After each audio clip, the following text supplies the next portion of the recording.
السلام علیکم میرے ویورز اینڈ لسنرز، میری کہانی کا اگلا پارٹ ہے۔ ادھر اسے فاریہ اور اس کے والد کے دیے گئے تمام تانے یاد آ رہے تھے۔ وہ غصے سے بیڈ پر بیٹھا۔ وہ ایک ہی جھٹکے میں لڑکی کی عزت کی دھجیاں اڑاتا ہوا جھٹکے دینے لگا۔ اس کو یہ سب کرتے ہوئے بھی سکون محسوس نہیں ہو رہا تھا۔ اس لڑکی کے ساتھ وحشیانہ سلوک کرتے ہوئے بھی اس کے دماغ میں فاریہ ہی چل رہی تھی۔ اس نے آخری جھٹکے میں ہی اس کو اٹھا کر بیڈ سے نیچے پٹخا اور کپڑے اٹھاتا ہوا واش روم چلا گیا۔ لڑکی درد سے چیختے ہوئے اٹھی اور سائڈ ٹیبل پر پڑے پیسے جمع کرتی ہوئی بیڈ کے پیچھے جا چھپی۔ وہ واش روم سے باہر نکلا اور اس کے کپڑے اس کی جانب پھینکتے ہوئے بولا، اس کو پہنو اور دفع ہو جاؤ یہاں سے۔ خود اسی لمحے گاڑی دوڑاتا ہوا مجید صاحب کے گھر پہنچا۔ اس وقت صبح کے 4:30 ہو چکے تھے۔ فجر کی اذانیں شروع تھیں۔ جب وہ مجید صاحب کے گھر پہنچا تو فاریہ مصلی پر کھڑی نماز میں مصروف تھی۔ مجید صاحب حیدر کی سرخ مائل آنکھوں کی جانب دیکھتے ہوئے بولے، تم ابھی یہاں سے چلے جاؤ۔ حیدر بولا، نہیں، میں آج فاریہ سے بات کر کے ہی جاؤں گا۔ مجید صاحب بولے، حیدر تم ابھی اپنے ہوش میں نہیں ہو، ہم کل بات کریں گے، تم اس وقت یہاں سے جاؤ۔ وہ بضد تھا کہ میں ابھی اور اسی وقت فاریہ سے بات کروں گا۔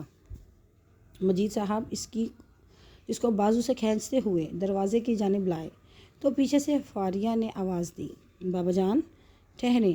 بولو حیدر، کیا بات ہے؟ میں تیار ہوں ہر چیز کے لیے۔ مجید صاحب بولے، فاریہ بیٹا، وہ اس وقت اپنے ہوش میں نہیں، تم کوئی بات نہیں کرو گی۔ وہ تیز قدموں سے چلتا ہوا فاریہ کی جانب آیا۔ مجید صاحب جلدی سے آگے بڑھے اور فاریہ کے سامنے آ کھڑے ہوئے۔ حیدر بولا، مجید صاحب آپ سامنے سے ہٹ جائیں۔ مجید صاحب نے کہا، میں کیسے ہٹ جاؤں؟ میری بیٹی کا معاملہ ہے۔ حیدر بولا، مجید صاحب مت بھولیں، آپ کی بیٹی میری بیوی ہے۔ یہ سن کر مجید صاحب خاموشی سے پیچھے کی جانب پلٹے اور دروازے سے باہر نکل گئے۔ فاریہ بولی، بولو حیدر، کیا کہنا چاہتے ہو تم؟ حیدر اس کی نظروں کی تاب نہیں لا پا رہا تھا، لہٰذا حیدر فاریہ سے نظریں چراتے ہوئے بولا، تو کیا اب دلدار خان میرا سامنا کرے گا؟ کوئی اور نہیں ملا تو تم میرے دوست کو ہی میرے سامنے کھڑا کر دیا تم نے؟ کیا تمہارا یار لگتا ہے وہ؟ کیا دکھایا تم نے اس کو جو وہ مجھ سے بغاوت پر اتر آیا؟ فاریہ بولی، کوئی بڑی بات نہیں، تم جیسے شخص سے کچھ بھی بعید ہے۔ میں تمہاری باتیں سن کر زیادہ شوق نہیں ہوئی۔ تم کچھ بھی سوچ سکتے ہو، میں جانتا ہوں۔ وہ فاریہ کی بات سن کر بہت ٹلملایا۔ اس کو یقین تھا کہ فاریہ اس کی ایسی باتیں سن کر اسے جھگڑا کرے گی۔ نہ جانے وہ کیوں چاہتا تھا کہ فاریہ اسے جھگڑا کرے۔ وہ بولا، تم نہیں جانتی میں تمہارے ساتھ کیا سلوک کروں گا، اور نہ تم میرے باپ کو جانتی ہو، میں تمہارا اس شہر میں کیا کسی بھی شہر میں رہنا دشوار کر دوں گا۔ چپتی پھرو گی تم نے حیدر ابرار سے ٹکر لی ہے۔ فاریہ بولی، میں تمہیں بہت اچھے سے جانتی ہوں۔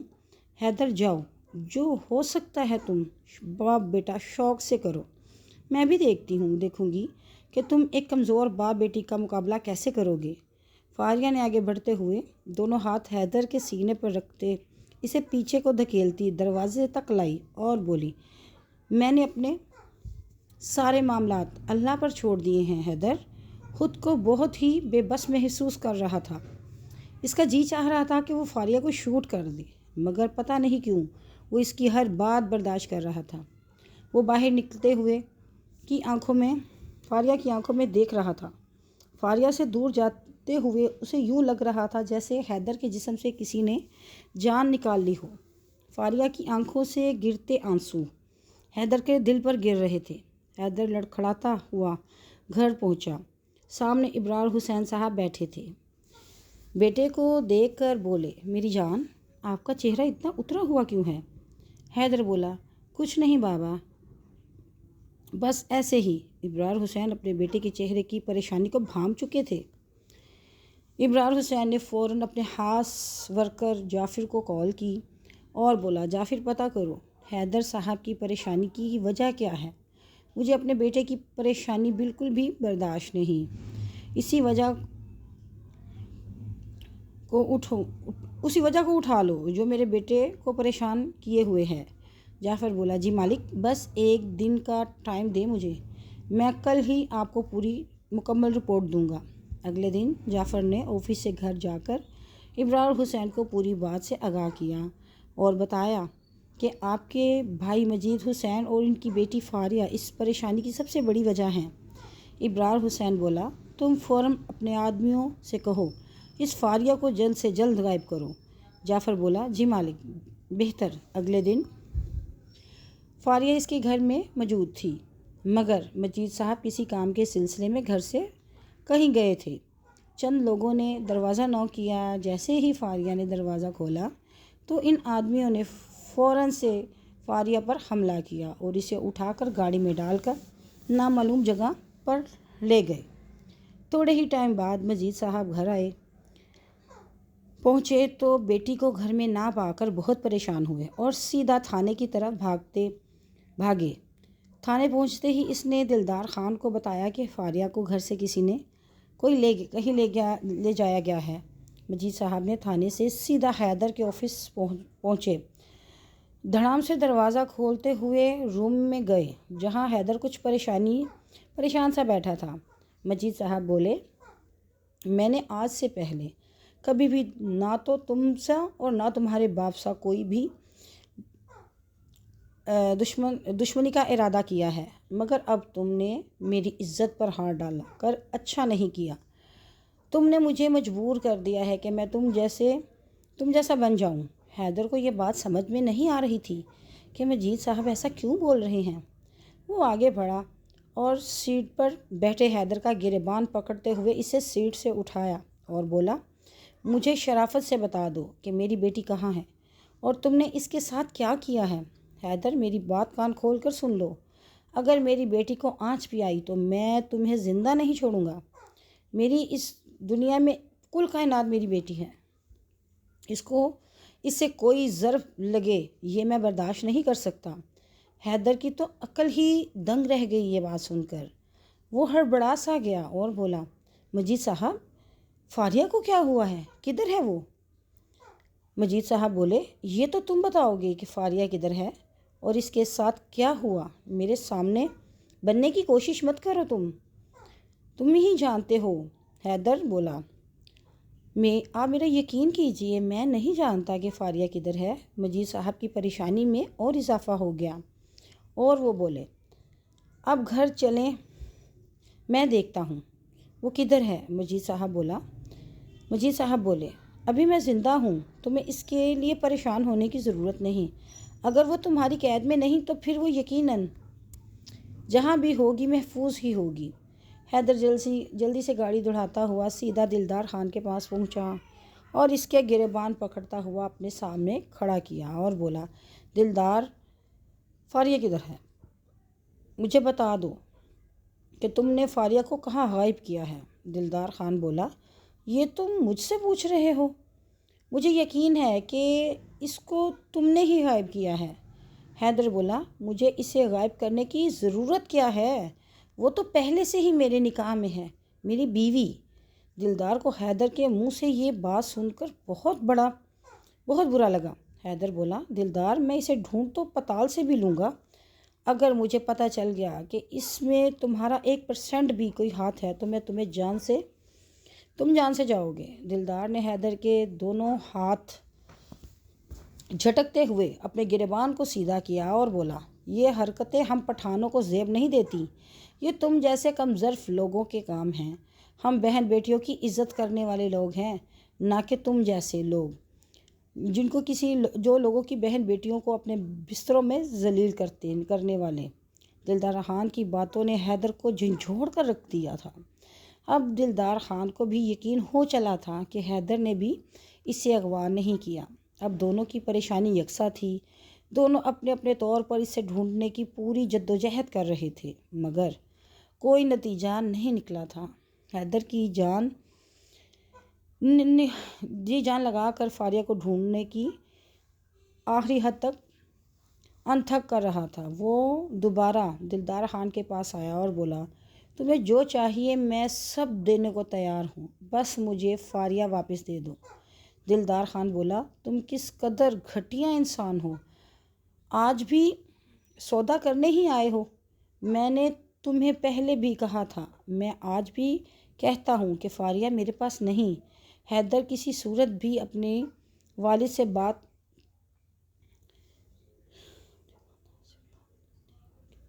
نہیں ہوئی تھی، کیوں نہ کہ وہ اس رات بزنس ڈیل کے سلسلے میں بیرون ملک جا چکے تھے۔ وہاں انہیں تقریباً 8-10 دن کا عرصہ درکار تھا۔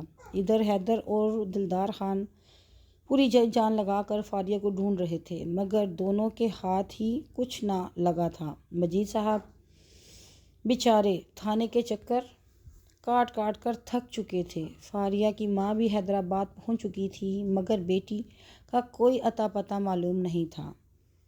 اسی اثنا میں تقریباً 10 دن گزر چکے تھے۔ 11ویں دن ابرار حسین پاکستان واپس آیا۔ ابرار نے بیٹے کی حالت دیکھ کر وہ شدید پریشان ہوا اور پاگلوں کی طرح فاریہ کو ڈھونڈ رہا تھا۔ ابرار حسین بولا، تمہیں کس کی تلاش ہے؟ حیدر بولا، بابا جان، اپنی زندگی کی۔ ابرار حسین دنگ رہ گیا بیٹے کی بات سن کر۔ وہ لڑکا جو فاریہ کے نام سے بھی نفرت کرتا تھا، آج اسے اپنی زندگی بتا رہا تھا۔ ابرار حسین نے جعفر سے کہا، جعفر، ابرار صاحب کو کسی صورت بھی یہ پتہ نہیں چلنا چاہیے کہ فاریہ کہاں ہے۔ جعفر بولا، سرکار، حیدر صاحب بہت پریشان ہیں۔ جس دن انہیں یہ پتہ چل گیا کہ فاریہ آپ کے پاس ہے، وہ آپ کو بھی نہیں چھوڑیں گے۔ جعفر کی باتیں سن کر ابرار حسین کو حیدر کی تلاش کی شدت کا اندازہ ہوا، مگر اب وہ کیا کرتا؟ تیر کمان سے نکل چکا تھا۔ ادھر ابرار حسین فاریہ سے ملنے اپنے فارم ہاؤس پہنچا، جہاں پہنچ کر اسے پتہ چلا کہ فاریہ کی حالت بہت نازک ہے۔ اس کے پاس رہنے والی ملازمہ نے بتایا کہ میڈم کی طبیعت بہت خراب ہے، انہیں کئی ڈاکٹرز کی ضرورت ہے۔ ابرار بولا، مرنے دو اس کو یوں ہی، اسے کسی ڈاکٹر کی ضرورت نہیں، میرے بیٹے کو مجھ سے چھیننے آئی تھی۔ ابھی ابرار حسین کھڑا ملازم سے بات ہی کر رہا تھا کہ اس نے دیکھا کہ فاریہ شدید قسم کی وامٹنگ کر رہی تھی۔ ملازمہ نے دوبارہ بولا، سر، اگر انہیں کسی ڈاکٹر کو نہ دکھایا گیا تو یقیناً یہ لڑکی مر جائے گی۔ پچھلے 8 دن سے اس کے اندر پانی کا ایک گھونٹ بھی نہیں اترا اور وامٹنگ ہے جو رکنے کا نام ہی نہیں لے رہی۔ پہلے ابرار حسین کچھ سوچ میں پڑا، پھر بولا، ٹھیک ہے، بلاؤ کسی ڈاکٹر کو۔ ملازمہ جلدی سے پاس کے ایک ڈاکٹر کو فارم ہاؤس لائی۔ جب ڈاکٹر نے فاریہ کا چیک اپ کیا تو ڈاکٹر بولا، ابرار صاحب، شی از پریگننٹ، یہ لڑکی ماں بننے والی ہے۔ ابرار کی تو عقل ہی دنگ رہ گئی۔ یہ بات سن کر ابرار حسین وہ ڈاکٹر سے بولا، اچھے سے چیک اپ کرو، ویسے اس کا یہ کہاں سے ماں بننے والی ہو گئی؟ ڈاکٹر نے اچھے سے معائنہ کرتے ہوئے دوبارہ الفاظ بولے، میں شور ہوں کہ یہ لڑکی پریگننٹ ہے۔ ابرار حسین شدید غصے میں تھوک پھینکتے ہوئے بولا، پتہ نہیں کس کا گناہ اٹھائے پھر رہی ہے یہ لڑکی، تکلیف تو مجھے یہ ہے کہ میرا ہی خون ہے۔ ابرار حسین ڈاکٹر سے بولا، اس کا علاج کرو اور دیکھو اس کو کیا تکلیف ہے۔ ڈاکٹر بولا، اس کا علاج یہاں ممکن نہیں، اس کو علاج کے لیے ہاسپٹل لے جانا ہوگا، نہیں تو یہ مر جائے گی۔ ابرار حسین کو وہ لڑکی ایک مصیبت نظر آ رہی تھی۔ وہ جانتا تھا کہ اس کا بیٹا اس لڑکی کے لیے پاگل ہو رہا ہے، شاید یہ اس کا ڈر ہی تھا جو اس نے ڈاکٹر کو علاج کرنے کی اجازت دے دی تھی۔ فاریہ کے ڈاکٹر نے ملازموں سے بولا، فاریہ کو گاڑی میں بٹھائیں یا فوراً اسے ہاسپٹل لے جائیں، جہاں اس کا ٹریٹمنٹ شروع ہوا۔ ہاسپٹل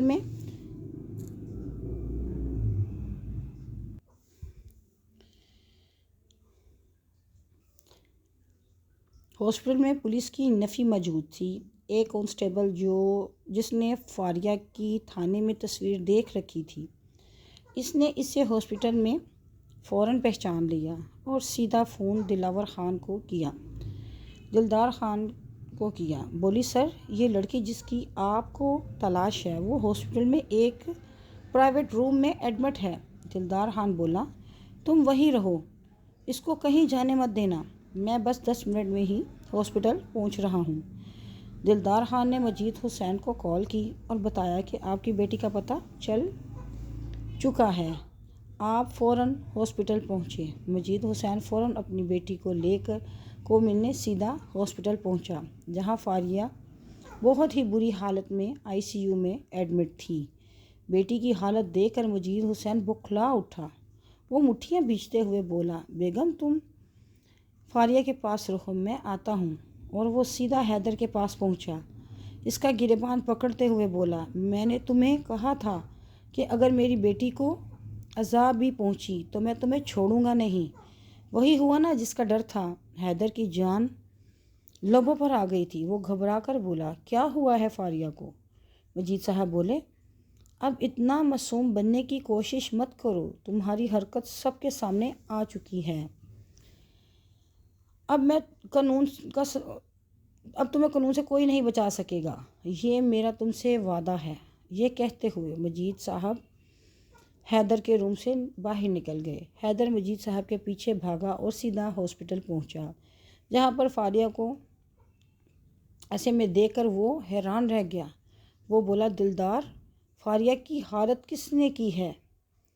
بس مجھے ایک بار اس شخص کا پتہ بتا دو، میں اسے جان سے مار دوں گا۔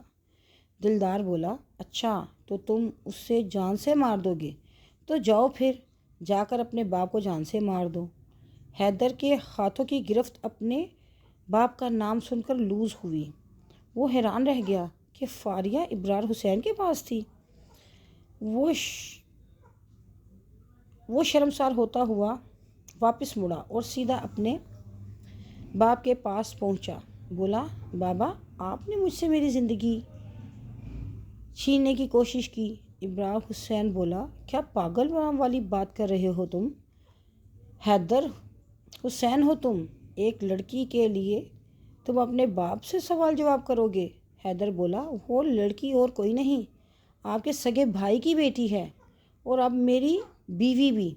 ابرار حسین بولا تمہاری بیوی؟ وہ کیسے؟ تم پاگل ہو؟ اس قسم کے گھٹیا لوگوں سے رشتہ داریاں بنانے چلے ہو؟ حیدر بولا بابا جان بس کریں، اگر آپ کی جگہ اور کوئی فاریہ کو ایسے الفاظ بولتا تو ابھی تک میں اس کا کام تمام کر چکا ہوتا، اب آپ کو اس لیے چھوڑ رہا ہوں کیونکہ آپ میرے والد ہیں۔ ابرار حسین بولا حیدر تمہیں معلوم ہے وہ لڑکی کس قدر گھٹیا اور بدکردار لڑکی ہے، تم اسے اپنی بیوی کہتے ہو؟ حیدر بولا بس بابا جان میرے صبر کا امتحان مت لو، اگر اس کے بعد آپ نے ایک لفظ بھی فاریہ کے بارے میں بولا تو میں بھول جاؤں گا کہ آپ میرے باپ ہیں۔ غصے سے ہاتھ شیشے کی ٹیبل پر دے مارا، ہاتھ اتنی شدت سے ٹیبل پر لگا کہ ٹیبل پر پڑا شیشہ ٹوٹ کر سیدھا حیدر کے ہاتھ میں جا لگا اور حیدر کا ہاتھ لہو لہان ہو گیا۔ ابرار حسین جلدی سے آگے بڑھا اور اپنے بیٹے کا ہاتھ پکڑ کر بولا تم پاگل ہو، یہ کیا کیا تم نے؟ حیدر بولا میں پاگل ہوں میں فاریہ کی چاہت میں۔ ابرار حسین بولا حیدر بیٹا میری بات تو سنو، میں یوں ہی نہیں بول رہا، میرے پاس اس بات کا پکا ثبوت ہے کہ وہ بدکردار ہے۔ حیدر بولا آپ یہ کیا کہہ رہے ہیں بابا جان؟ وہ اور کوئی نہیں میری چچا ذات ہے اور میرا خون کبھی بدکردار نہیں ہو سکتا، یہ میں جانتا ہوں۔ ابرار حسین بولا بیٹا وہ لڑکی پریگننٹ ہے۔ حیدر پھٹی آنکھوں سے اپنے والد کی طرف دیکھنے لگا اور بولا بابا آپ یہ کیا کہہ رہے ہیں؟ فاریہ اور پریگننٹ؟ ابرار حسین بولا فاریہ ہی کی بات کر رہا ہوں، جب میں نے اسے اغوا کروایا تھا اسی دن سے اس کی ایک لمحے کے لیے بھی طبیعت ٹھیک نہیں رہی۔ ملازموں نے مجھے بتایا کہ اس کی حالت بہت خراب ہے۔ ایک ملازم کسی ڈاکٹر کو اس کو دکھانے لایا، ڈاکٹر نے کہا کہ وہ اس کو ہاسپٹل نہیں لے جائیں گے تو وہ مر جائے گی۔ جب وہ ہاسپٹل میں جایا گیا تو تمام ٹیسٹ ہوئے تو مجھے پتہ چلا کہ وہ تو ماں بننے والی ہے۔ میں اسے کیسے تمہاری بیوی تسلیم کروں؟ حیدر بولا، اف بابا جان، آپ نے یہ کیا ظلم کیا؟ ابرار بولا، اب میں نے ایسا کیا کر دیا؟ حیدر بولا، بابا وہ اور اس کی اور کسی کی نہیں، وہ میرے ہی بچے کی ماں بننے والی ہے۔ میں نے ہی نکاح کے بعد اس کو ساتھ رکھا تھا اور پیپر پر سائن کروانے کے بعد میں نے اسے وہیں چھوڑ کر حیدرآباد آ گیا۔ میں تو بھول ہی چکا تھا کہ وہ میری بیوی ہے۔ ابرار حسین کی تو جیسے کسی نے پیروں تلے سے زمین ہی کھینچ لی تھی۔ حیدر نے کہا، بابا اگر میری بیوی اور بچے کو کچھ ہوا تو میں آپ کو کبھی معاف نہیں کروں گا۔ ابرار حسین بولا، بس کر یار حیدر، کون سی بیوی کون سا بچہ، کئی بیویاں ہیں تیری اور کئی چلی گئی، اس بد جلن لڑکی میں کیا رکھا ہے؟ حیدر کا تو جیسے ضبط ہی ٹوٹ گیا تھا۔ اس نے آگے بڑھ کر اپنے باپ کا گریبان پکڑا اور بولا، بابا بس، اب میں آپ کی ایک بات بھی برداشت نہیں کروں گا۔ سمجھ میں آئی بات؟ وہ میری بیوی ہے، میری عزت، اور کوئی میری عزت کے بارے میں غلط بات کرے، چاہے وہ میرا باپ ہی کیوں نہ ہو، میں اسے زندہ نہیں چھوڑوں گا۔ ابرار حسین کی آنکھیں پھٹی رہ گئی اپنے بیٹے کا رویہ دیکھ کر۔ وہ حیران رہ گیا، اس نے آج سے پہلے حیدر کا ایسا روپ کبھی نہیں دیکھا تھا۔ وہ فوراً ہاسپٹل پہنچا جہاں فاریہ بے ہوش تھی۔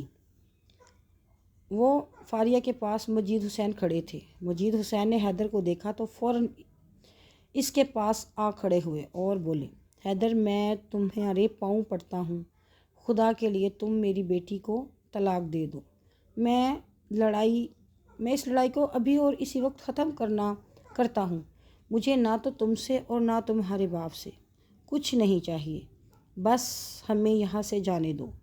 جیسے ہی مجید حسین حیدر کے قدموں میں جھکا، حیدر نے جلدی سے آگے بڑھ کر مجید حسین کو کندھوں سے پکڑا اور بولا، چاچا جان، خدا کے لیے مجھے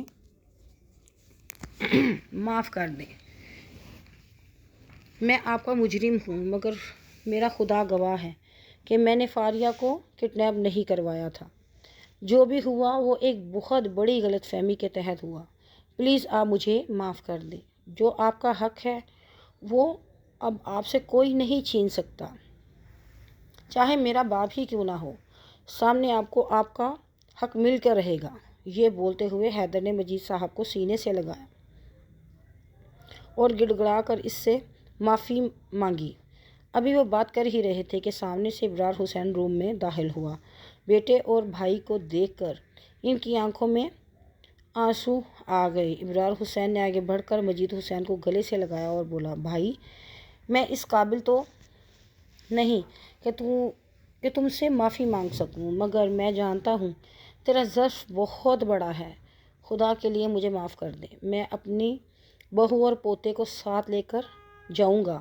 مجید حسین ابرار حسین کی بات سن کر بہت حیران ہوا۔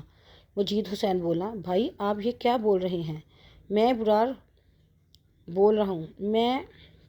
ابرار بولا، میں سچ بول رہا ہوں، تم نانا اور میں دادا بننے والا ہوں۔ ہمارے بچوں نے ہمارے اندر کی تمام قدورتیں ختم کر دی ہیں۔ اب میں تمہیں کہیں نہیں جانے دوں گا۔ اب ہم دونوں اپنے بچوں کی خوشیاں مل کر دیکھیں گے۔ تھوڑی ہی دیر میں فاریہ کو ہوش آ گیا اور اپنے والدین کو دیکھ کر بہت خوش ہوئی۔ حیدر نے فاریہ سے بھی معافی مانگی اور ابرار حسین نے بھی اپنی بہو سے معافی طلب کی اور آج وہ ایک خوشحال فیملی کے طور پر رہ رہے ہیں۔ اللہ تعالیٰ نے حیدر کو چاند سا بیٹے سے نوازا اور دلدار خان ہمیشہ کے لیے اپنی پوسٹنگ پشاور میں کروا کر وہیں شفٹ ہو گیا۔ تو ویورز، یہ تھی میری آج کی کہانی۔ امید کرتی ہوں آپ لوگوں کو بہت پسند آئے گی۔